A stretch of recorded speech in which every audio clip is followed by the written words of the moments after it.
할지니라. 아멘.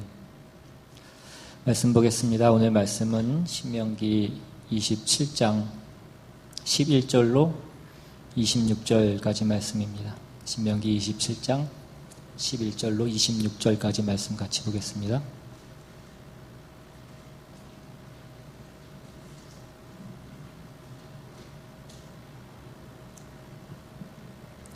찾으셨으면 제가 봉독합니다. 모세가 그날 백성에게 명령하여 이르되 너희가 요단을 건넌 후에 시몬과 레위와 유다와 이사갈과 요셉과 베냐민은 백성을 축복하기 위하여 그리심 산에 서고 르우벤과 갓과 아셀과 스불론과 단과 납달리는 저주하기 위하여 에발산에 서고 레위 사람은 큰 소리로 이스라엘 모든 사람에게 말하여 이르기를 장색의 손으로 조각하였거나 부어 만든 우상은 여호와께 가증하니 그것을 만들어 은밀히 세우는 자는 저주를 받을 것이라 할 것이요 모든 백성은 응답하여 말하되 아멘 할지니라. 그의 부모를 경홀히 여기는 자는 저주를 받을 것이라 할 것이요 모든 백성은 아멘 할지니라. 그의 이웃의 경계표를 옮기는 자는 저주를 받을 것이라 할 것이요 모든 백성은 아멘 할지니라. 맹인에게 길을 잃게 하는 자는 저주를 받을 것이라 할 것이요 모든 백성은 아멘 할지니라. 객이나 고아나 과부의 송사를 억울하게 하는 자는 저주를 받을 것이라 할 것이요 모든 백성은 아멘 할지니라. 그의 아버지의 아내와 동침하는 자는 그의 아버지의 하체를 드러냈으니 저주를 받을 것이라 할 것이요 모든 백성은 아멘 할지니라. 짐승과 교합하는 모든 자는 저주를 받을 것이라 할 것이요 모든 백성은 아멘 할지니라. 그의 자매 곧 그의 아버지의 딸이나 어머니의 딸과 동침하는 자는 저주를 받을 것이라 할 것이요 모든 백성은 아멘 할지니라. 장모와 동침하는 자는 저주를 받을 것이라 할 것이요 모든 백성은 아멘 할지니라. 그의 이웃을 암살하는 자는 저주를 받을 것이라 할 것이요 모든 백성은 아멘 할지니라. 무죄한 자를 죽이고 뇌물을 받는 자는 저주를 받을 것이라 할 것이요 모든 백성은 아멘 할지니라. 이 율법의 말씀을 실행하지 아니하는 자는 저주를 받을 것이라 할 것이요 모든 백성은 아멘 할지니라. 아멘. 오늘 이 본문 말씀을 보시면 오늘 본문에는 그 12가지의 그 저주의 맹세를 하는 그 내용이 나옵니다. 우리가 지난주에 그 앞에서 살펴봤던 바와 같이 이제 이스라엘 백성들이 그 하나님의 약속하신 그 가나안 땅에 들어가게 됐을 때에 그들이 그 에발산과 그리심 산이 있는 곳에 이르게 되면 그 에발산에 올라가서 거기에서 큰 돌을 모으고 거기에 석회를 바르고 또 거기에 하나님께서 주신 모든 그 규례와 그 명령들을 그 돌에 다 새기고 그리고 이제 오늘 본문에 보시면 이스라엘 지파들 중에 6지파는 그리심 산에 서고 나머지 6지파는 에발산에 서서 각각 그 축복의 약속과 저주의 약속을 선포하라 하는 것이 오늘 본문의 내용입니다. 하나님께서 그 이스라엘 백성들을 애굽 땅에서 이끌어내시고 시내산에 이르러서 그들에게 하나님의 모든 율법을 주셨습니다. 그리고 이제 그 율법을 지킬 것이 요구되는 그 최종적인 장소로서 그 가나안 땅이 이제 그들에게 주어지게 되는 것입니다. 그래서 이제 이 모세가 그 약속의 땅을 눈앞에 두고 계속해서 이스라엘 백성들에게 그 하나님의 명령이 무엇이고 하나님의 명령을 지키고 살아야 되는 것이 무엇인지를 계속해서 반복해서 이스라엘 백성들에게 말씀하고 있는 것입니다. 여러 가지 의식들을 사용하여서 좀 전에 말씀드린 대로 무슨 큰 돌을 모으고 거기에 석회를 바르고 그 모든 말씀들을 거기에다가 새기고 또 6지파는 그리심산에 세우고 또 6지파는 에발산에 세우고 그렇게 하는 그 모든 행동들은 다 이스라엘 백성들로 하여금 저들이 이제 서 있는 자리가 어디이고 이제 그들이 들어가서 차지하게 될 그 땅이 무엇이고 그 땅으로 인도하시는 분이 누구시며 그들이 거기에서 어떤 자세를 취해야 되는지를 계속해서 잊지 않게 하기 위해서 지금 이 말씀들을 주고 있는 것입니다. 이제 이후에 여호수아 8장에 가시면 실제로 그 이스라엘 백성들이 그 땅에 들어가서 이제 여리고성과 아이성을 무너뜨린 이후에 그 그리심산과 에발산이 있는 곳에 가서 이 모세가 명한 내용들을 실제로 행하는 그 내용들이 이 여호수아서 8장에 보면 그 기록이 나와 있습니다. 한번 찾아가 보시면 여호수아서 8장 30절 이하에 그때의 여호수아가 이스라엘의 하나님 여호와를 위하여 에발산에 한 제단을 쌓았으니 이는 여호와의 종 모세가 이스라엘 자손에게 명령한 것과 모세의 율법책에 기록한 대로 새 연장을 다듬지 아니한 새 돌로 만든 제단이라. 무리가 여호와께 번제물과 화목제물을 그 위에 드렸으며 여호수아가 거기서 모세가 기록한 율법을 이스라엘 자손의 목전에서 그 돌에 기록하매 이스라엘과 그 장로들과 관리들과 재판장들과 본토인뿐 아니라 이방인까지 여호와의 언약궤를 맨 레위 사람 제사장들 앞에서 궤의 좌우에 서되 절반은 그리심산에 절반은 에발산에 섰으니 이는 전에 여호와의 종 모세가 이스라엘 백성에게 축복하라고 명령한 대로 함이라. 그 후에 여호수아가 율법책에 기록한 모든 것대로 축복과 저주하는 율법의 모든 말씀을 낭독하였으니 모세가 명령한 것은 여호수아가 이스라엘 온 회중과 여자들과 아이와 그들 중에 동행하는 거류민들 앞에서 낭독하지 아니한 말이 하나도 없었더라. 여기 보시면 어떻게 했다고 되어 있습니까? 모세가 명령했던 대로, 우리가 지금 신명기에서 보고 있는 그 모세가 명령했던 대로 단을 쌓고 그 돌에 하나님이 주신 그 모든 율법을 다 새기고 이스라엘 족속들뿐만 아니라 그들과 함께했던 그 모든 이방인들까지 다 불러다 놓고 절반은 그리심산에 세우고 절반은 에발산에 세워서 그 가운데는 누가 있는 것입니까? 그 궤를 맨 레위 제사장들이 그 가운데에 서서 하나님께서 주신 그 모든 축복과 저주의 약속의 말씀들을 그들에게 선포하는 것입니다. 여기서 이렇게 하는 이 모든 예식의 의미는 이것입니다. 너희는 그리심산에 서든지 에발산에 서든지 둘 중에 하나밖에 없다 이것입니다. 그러니까 중립지대는 없다라는 것입니다. 둘 중에 하나를 선택해야 되는 것입니다. 마찬가지로 오늘 우리가 예수를 믿든지 아니면 세상을 따르든지 이 둘 중에 하나밖에는 없는 것입니다. 우리가 흔히 내가 신앙생활을 열심히 하지는 않지만 그렇다고 내가 세상을 따라가지는 않는다라고 얘기하는 것이 우리 신앙인들을 가장 많이 속이는 거짓말 가운데 하나입니다. 그것은 마치 뭐와 같냐면 이 세상이라고 하는 것은 어떤 흐르는 강물 같아서 내가 가만히 있으면, 내가 거슬러 올라가려고 몸부림치지 않으면, 내가 하루로 내려가려고 헤엄을 치지 않아도 자연스럽게 밑으로 떠내려갈 수밖에 없다라는 것입니다. 그러니까 신앙생활이 어려운 것은 가만히 있어서는 되지 않는다라는 것입니다. 가만히 있으면, 정지된 상태로 있으면 내가 있는 이 자리를 지키기도 힘든 것이 신앙생활인 것입니다. 어지간히 노력을 해야 내가 있는 그 자리를 겨우 지킬 수 있는 것이고 거기에서 더 노력을 해야지만 우리는 거슬러서 올라갈 수 있는 것입니다. 가만히 있으면 내가 세상과 굳이 타협을 하지 않아도, 내가 굳이 세상을 향해서 헤엄쳐 가지 않아도 나는 그냥 자연스럽게 떠내려가게 되어 있는 것입니다. 모든 생명 있는 것은 그 물살을 거슬러 올라간다고 그렇게 말씀드렸습니다. 죽은 것은 떠내려가게 되어 있습니다. 지금 여기서 모세가 이스라엘 백성들에게 명령하는 이 모든 것들은 바로 그러한 것들을 분명하게 하기 위해서 그 백성들에게 주어지고 있는 것입니다. 오늘 우리의 신앙생활을 보면 우리가 하나님의 뜻대로 살고 우리가 신앙생활을 제대로 하려고 하면 우리는 세상과 꼭 충돌을 하게 되어 있습니다.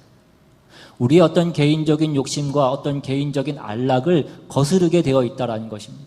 그러니까 세상의 거스름을 받지 않고 신앙생활을 할 수 있는 방법은 없는 것입니다. 그러니까 바꿔서 얘기하자면 내가 지금 세상의 거스름을 받고 있지 않다라고 한다면 나는 세상과 타협하고 있는 것입니다. 내가 일부러 타협을 안 했어도 내가 쉽게 그냥 눈 감고 내가 신자로서 해야 될 그 책임을, 내가 그 세상을 거슬러 세상을 뚫고 가야 될 그 책임을 내가 지고 있지 않는 것을 얘기하는 것이다, 이것입니다.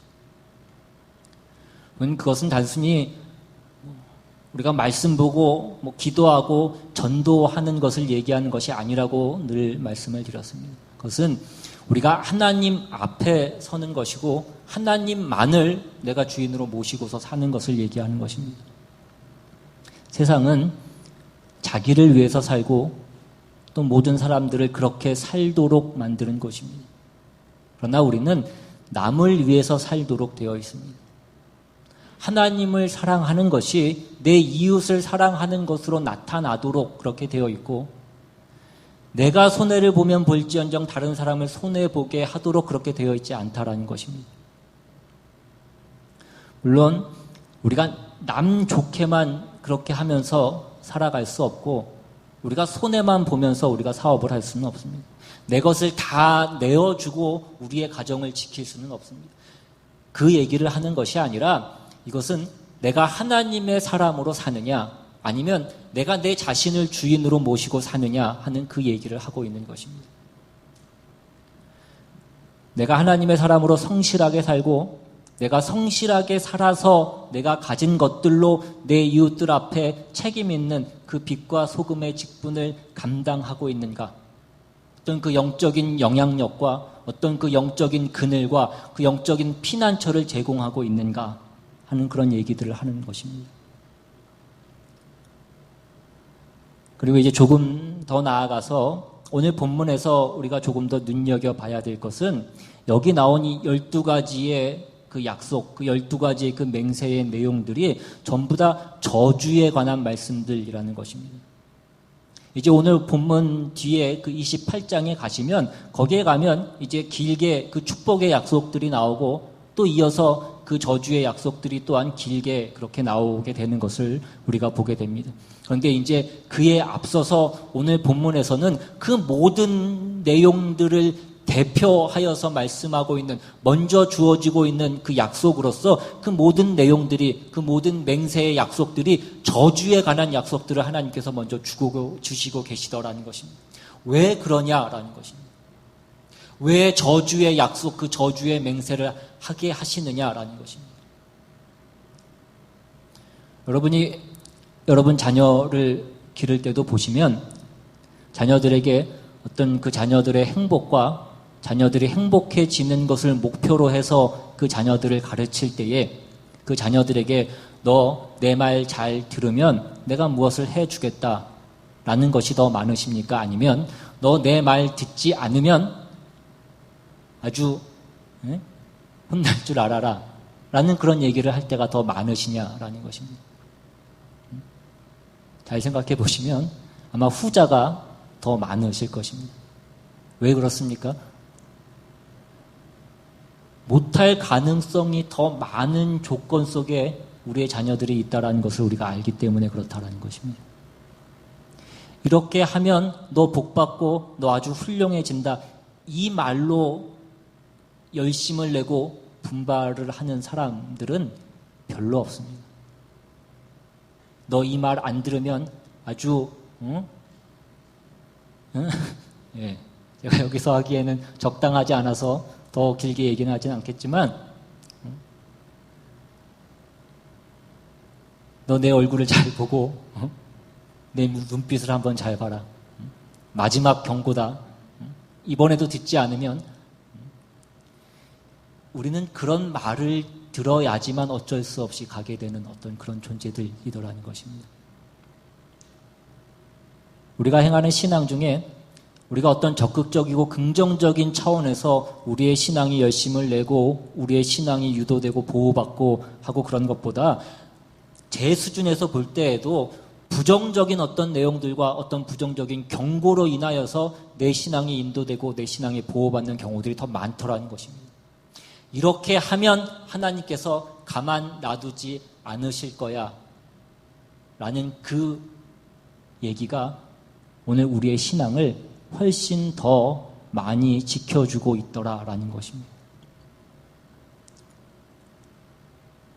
뭐 길게 갈 것 없이 오늘 우리가 예배에 나온 것만 해도 제가 묻지는 않겠습니다만 내가 기쁘고 감사하고 감격에 넘쳐서 내가 오늘 이 예배에 참여를 해야 되겠다라는 마음을 가지고 오신 분보다 제가 여러분의 표정을 봤을 때에는 뭔가 예배를 빠지고 예배를 땡땡이 치면 뭔가 찜찜하고 하나님이 혹시나 나에게 어떤 해코지를 하시지는 않을까라는 어떤 그런 마음으로 어떤 의무감으로 책임감으로 이 자리에 나오신 분이 더 많지 않나 라는 생각이 들 때가 있습니다.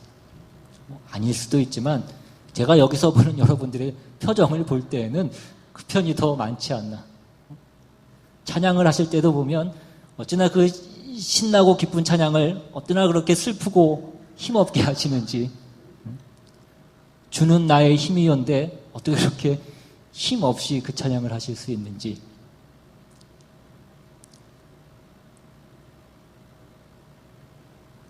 그러니까 오늘 이 본문에 나오는 모든 이 저주의 말씀들은 하나님께서 이렇게 얘기함으로써 너는 내 말에 꼭 순종해서 내 복을 받아라 이것입니다. 벌받지 마라 그것을 얘기하려고 하시는 것입니다. 하나님이 우리를 잘 아신다고요. 우리가 누구인지를 알기 때문에 이 부정적인 쪽을 더 강조해서 우리에게 말씀하고 있는 것입니다. 그리고 우리가 누군지를 알아서 이렇게 말씀하실 뿐만 아니라 또한 이렇게 하심으로써 기어코 우리에게 복받게 하시고야 말겠다라는 그 하나님의 심정을 가지고 지금 이 말씀을 하시고 있는 것이다라는 것을 우리가 놓치지 않아야 됩니다. 세상의 사람들은 성경을 보면서 이런 얘기들을 많이 합니다. 왜 성경에는 그렇게 험한 말들이 많이 나오는가?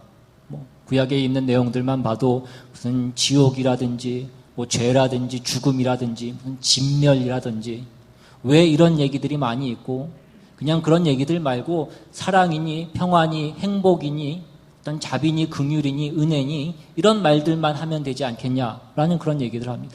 왜 그런 얘기들을 해야 됩니까? 그것이 사실이기 때문에 우선은 그 얘기를 해야 됩니다. 그리고 사실이기 때문에 할 뿐만이 아니라 낙관적이고 긍정적이고 좋은 얘기로 많은 인간이 그 말씀을 따르지 않기 때문에 이러한 말씀들을 할 수밖에 없다라는 것을 또한 우리가 잊지 말아야 된다라는 것입니다. 인간은 죄인이고 우리 안에 가지고 있는 본성이라고 하는 것은 죄성으로 되어 있어서 놔두면 우리는 죄를 지을 수밖에 없는 그런 존재들이라고. 우리가 죄를 짓는 것은 노력하지 않아도 우리는 그렇게 짓게 되어 있는 존재들이라는 것입니다. 그래서 무슨 위로의 말을 하고 무슨 교훈의 말을 하고 무슨 진리를 말하고 그러한 것들은 우리의 귀에 다 듣기 싫게 되어 있습니다. 아무리 좋은 말이라고 할지라도 2번 이상 하게 되면 우리는 다 그 말을 듣기 싫어합니다. 그 듣기 싫은 말의 내용과 목적이 나쁜 것입니까? 그렇지 않습니다. 그런데 왜 그것이 싫다고 얘기합니까? 왜 같은 말을 내가 다 아는데 자꾸 반복하느냐 그것입니다. 왜 우리는 자꾸 그것을 반복합니까? 알지만 하지 않기 때문에 그렇다라는 것입니다. 이게 좋은 거고 이렇게 해야 좋다라는 것을 아이들이 다 압니다. 그런데 부모들이 왜 자꾸 그 얘기를 반복합니까? 모르는 것을 아는 것으로 그 일이 시작되지 않기 때문에 그렇습니다. 그것으로 그것이 그냥 결과되어지지 않는다라는 것입니다. 여러분 아침에 애들 깨울 때 물론 처음엔 좋게 깨우지만 안 일어나면 점점 목소리가 커지고 이제 험한 말이 나오고 이제 심해지면 이제 욕도 나오고 그렇게 됩니다. 그럼 애들이 일어나면서 뭐라고 해? 아니 아침부터 좋은 말로 깨우지 왜 그렇게 소리를 지르고 욕을 하고 다 큰 아들한테 좋게 얘기했을 때 안 일어났으니까 그렇게 할 수밖에 없는 것입니다. 이게 우리 얘기라고요. 우리 얘기. 예수를 믿으면 우리가 늘 여유롭고 평안하고 행복하고 그렇지 않습니다. 고난도 겸하여 받는 것입니다.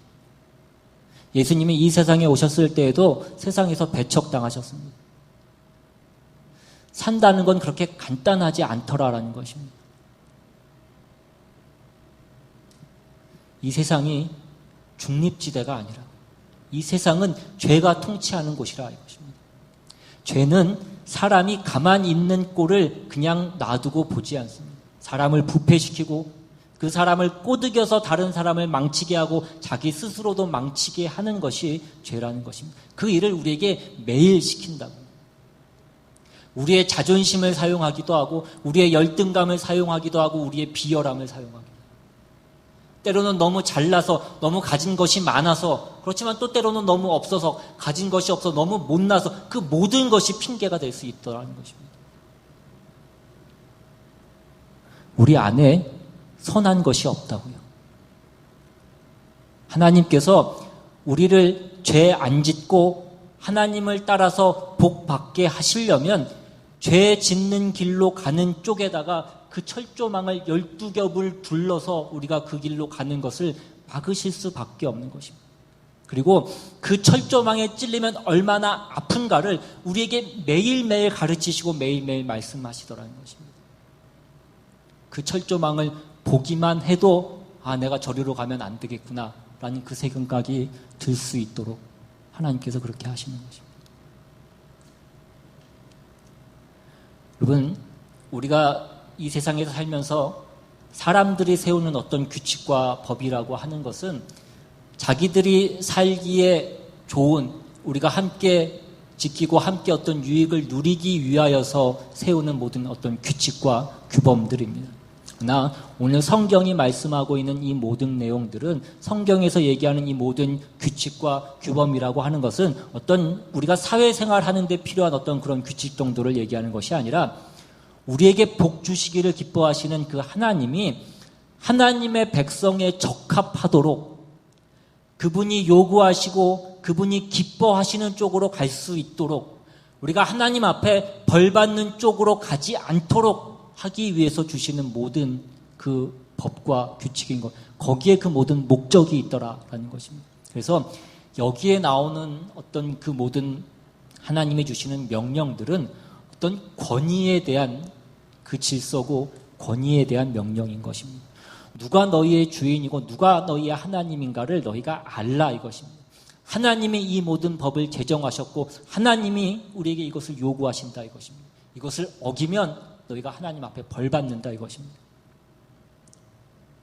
오늘 본문 15절에도 보시면 장색의 손으로 조각하였거나 부어 만든 우상은 여호와께 가증하니 그것을 만들어 은밀히 세우는 자는 저주를 받을 것이라 라고 그렇게 되어 있습니다. 뭐라고 되어 있습니다. 우상을 만들어 갖고 그 공동체 앞에 세우고 그 모든 공동체가 그 우상을 믿도록 영향을 끼쳐서 벌 받는 정도가 아니라 내가 혼자 몰래 숨어서 하는 일에까지 하나님께서 심판하시고 벌하신다라는 것입니다. 그러니까 공동체를 위한 어떤 무슨 규칙을 정하는 정도가 아니라 네 자신이 하나님 앞에 살아라라는 그 말씀을 하고 있는 것입니다. 그래서 이어서 나오는 무슨 부모를 공경하라든지 어떤 하나님께서 주신 그 모든 성적인 질서들을 너희가 지켜라라고 하는 이 모든 내용들도 하나님께서 허락하신 그 자리를 너희가 지키고 그것을 깨지 말라라는 것입니다.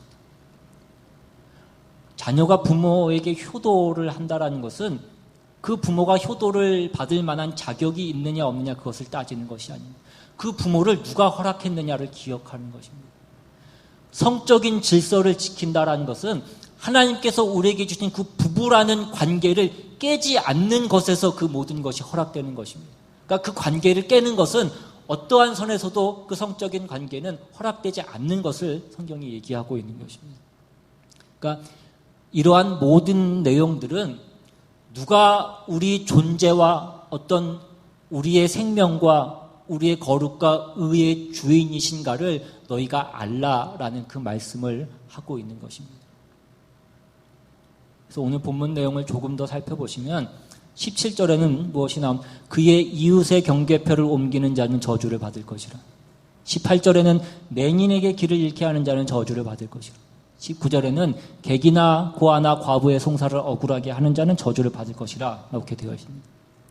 17절에 있는 이웃의 경계표를 옮기지 말라라는 것은 우리가 공동체 가운데에서 다른 사람들과 함께 살아가는 데에 필요한 어떤 규칙과 규범을 얘기하는 것입니다. 이것을 성경에서는 공의라고 그렇게 얘기를 합니다. 그런데 이어지는 18절과 19절 말씀을 보시면 하나님께서 우리들을 공의로만 다스리시는 것이 아니라 거기서 한 걸음 더 나아가서 함께 사는 어떤 그런 아량과 베품을 요구하신다라는 것입니다. 우리가 신앙생활 하면서 가장 많이 실수하고 우리가 처음 신앙을 갖게 됐을 때에 가장 많이 놓치는 부분이 뭐냐면 이것이 죄냐 아니냐 하는 것으로 우리가 모든 것을 판단하고 결정할 때가 많이 있더라는 것입니다. 물론 신앙이라고 하는 것은 우리가 옳게 가는 그 싸움을 하는 것입니다. 그러나 그것은 혼자 옳은 그 싸움이 아니라 내가 내 이웃을 옳게 인도하고 그들을 옳게 만들기 위해서 내가 낮아지고 겸손하고 헌신하고 내가 노력하는 그 싸움을 하는 것이고 그것이 의라는 것입니다. 그것이 옳음이라는 것입니다. 그래서 오늘 이 본문에 있는 이 12개의 저주의 약속 속에서 우리가 깨우쳐야 되는 것은 뭐냐면 우리가 삶 속에서 지켜야 하는 하나님의 백성으로서의 그 모든 규칙들은 우리가 하나님을 인식하고 우리가 그 앞에서 사는 자라는 것을 우리가 놓치지 않아야 된다라는 데에 초점이 있는 것입니다. 그래서 그것은 거룩으로 가는 그 싸움을 하는 것이지 우리가 이 세상에서 어떤 우리의 삶에서 이익을 보자는 데에 그 목적이 있지 않다라는 것을 우리가 기억해야 된다라는 것입니다. 그러니까 우리가 하나님, 내가 오늘 주일 빼먹지 않았습니다. 내가 오늘 주일날 교회에 와서 예배 드렸고 내가 11조 했고 내가 봉사하고 헌신했습니다. 그런데 내게 돌아오는 것이 무엇입니까? 나는 왜 이렇게 가난하게 살아야 됩니까? 라고 얘기한다면 그것은 다 틀린 것이다 이것입니다. 우리가 주일 성수를 하고 우리가 헌금을 하고 11조를 하고 하는 것은 전부 무엇입니까? 나는 하나님의 사람입니다 라는 것을 우리가 고백하는 것입니다. 하나님의 백성으로서 사는 것은 거룩하게 사는 것이요 하나님이 그 거룩을 요구하셔서 이런 것들을 나에게 요구하셨다 이것입니다. 그러니까 세상에서 어떤 이해관계의 차원에서 이익을 보기 위한 것이 아니라 거룩으로 가는 그 싸움으로서 하나님께서 나에게 이것을 명령하셨고 내가 이것을 행함으로써 나의 신앙 고백을 하는 것이다 이것입니다. 사람들은 어떤 물질적인 약속의 어떤 복을 얘기하거나 어떤 세상적인 어떤 그 복을 얘기할 때에는 그 표정이 밝아지고 시키지 않아도 아멘을 잘 하지만 이런 말씀을 할 때에는 우리는 다 시큰둥하더라 그것입니다. 왜 우리가 예수를 믿나? 여러분 마음속에 다시 한번 스스로 물어보셔야 된다고요. 왜 예수를 믿으시는가? 우리는 물론 복 받으려고 예수를 믿습니다. 그것 자체가 잘못된 것은 아닙니다. 그런데 그 복이 뭐냐 하는 것입니다. 하나님의 백성으로 인정받는 것이 복이라고요. 그런데 우리가 원하는 복은 무엇입니까? 하나님을 믿지만 결국은 세상 가운데서 내가 대접받는 것이 우리가 원하는 복이더라는 것입니다. 그것은 우리가 하나님 앞에 있지 않는 것입니다. 오늘 본문에 나온 이 12개의 저주의 맹세는 이걸 지켜내면 복을 받는다라는 것이 아니라 이걸 지킬 수 있다면 그것이 복이라고요. 그것이 왜 복입니까? 그렇게 사는 자는 더 이상 세상을 목적으로 해서 살지 않고 세상을 두려워하는 눈으로 살지 않고 하나님 앞에 하나님의 기뻐하심을 위하여서 그 마음을 하나님께 묶은 자이기 때문에 그것이 복이라 이것입니다. 근데 사람들의 불만은 무엇입니까? 내가 왜 이렇게 열심히 신앙생활하고 내가 열심히 하나님을 섬기고 봉사하고 헌신했는데 나는 왜 늘 이렇게 어렵고 저 교회도 안 다니고 저 하나님도 믿지 않는 저 원수들은 왜 이렇게 잘 먹고 잘 사느냐 이것입니다. 그게 잘 사는 게 아니라 이것입니다. 우리가 아직도 그것이 잘 사는 것이라고 생각을 한다면 우리는 아직도 신앙이라는 것이 무엇인지를 제대로 알고 있지 못하다라는 것입니다. 여러분이 생각하는 복은 전부 세상적인 것이고 그런 차원에서 신앙이라는 것도 그것을 얻기 위한 방법으로 동원을 하고 있는 것이다라는 것입니다. 그것은 하나님을 속이는 것입니다. 우리가 하나님 앞에 나와 있지만 하나님을 불러서 내가 세상적인 어떤 나의 유익을 채우기 위해서 내가 그 모든 것들을 하는 것이지 우리가 하나님의 부름에 응답하여서 하나님 앞에 엎드려 있는 것은 아니라라는 것입니다. 오늘 본문 마지막 절은 이 율법의 말씀을 실행하지 아니하는 자는 저주를 받을 것이라 할 것이요 모든 백성은 아멘 할지니라. 여러분 아멘이십니까? 그래도 여전히 그렇게 시큰둥하신 모습을 보는데 여러분 우리가 이 싸움을 하셔야 된다고요. 이 12가지의 저주의 맹세를 여러분들이 늘 기억하시고 여러분들의 마음에 늘 담아 놓으셔야 된다는 것입니다.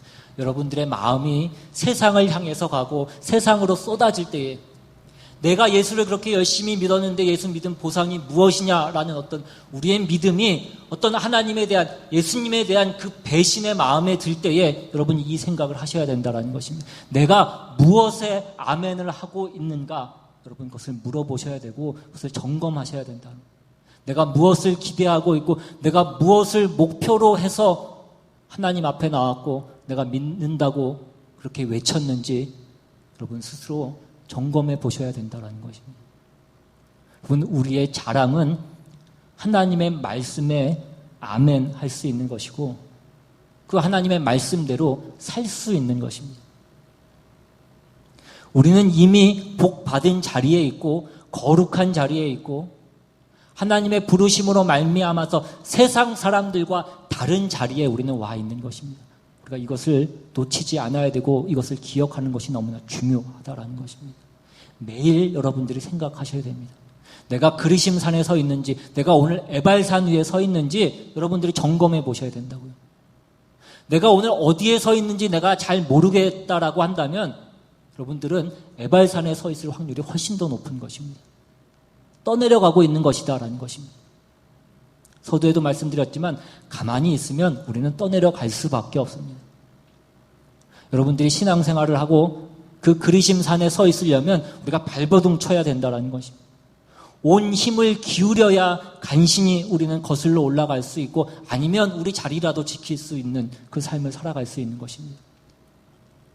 그 신자된 자리를 지키고 그 신자로서의 그 목표를 향해서 가기 위해서는 여러분들이 여러분의 있는 힘을 다 하셔야 된다고. 마치 수영을 할 줄 모르는 사람이 물에 빠졌을 때에 살기 위해서 온 힘을 다하는 것처럼 그렇게 발버둥을 쳐야 우리의 신자로서의 위치와 책임을 조금이나마 우리가 감당하면서 살아갈 수 있는 것입니다. 여러분들이 가진 신앙은 여러분들이 뭘 하고 있던지 간에 세상과의 충돌을 피할 수는 없습니다.